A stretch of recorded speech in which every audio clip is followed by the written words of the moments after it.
रवि किशन को फिर से धमकी मिली, जान से मारने की धमकी दी गई है। लॉरेंस बिश्नोई गैंग का नाम लेकर धमकी। तकरार छिड़ा हुआ तो तकरार चली, भरपूर जवानी में तलवार चली।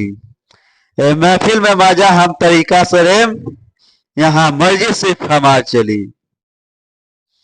ये मैं नहीं बोल रहा हूं, ये भोजपुरी के एक्टर, बीजेपी के सांसद रवि किशन बोल रहे हैं। यहाँ मर्जी सिर्फ हमार चली। आज जहां उनका मर्जी चल रहा है वहां उनको धमकी दिया जा रहा है, कभी किसी के नाम पे तो कभी किसी के नाम पे। आज फिर से उनको एक बार धमकी दिया गया लॉरेंस बिश्नोई के नाम से।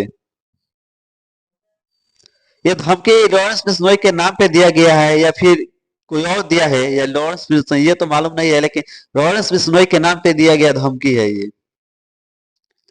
तो जहां बीजेपी हर एक माफिया को खत्म कर रही है,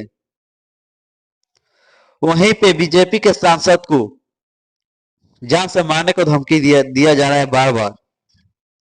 तो क्या वो खुद को सेव कर पाएंगे, खुद को बचा पाएंगे?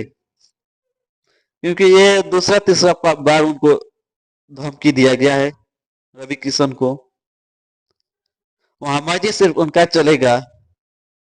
तो सबको क्या लगता है, क्या वो खुद को सेव कर पाएंगे? तो देखते हैं आगे क्या होता है, क्योंकि वहां पे उन्हीं का मर्जी चलेगा। धन्यवाद।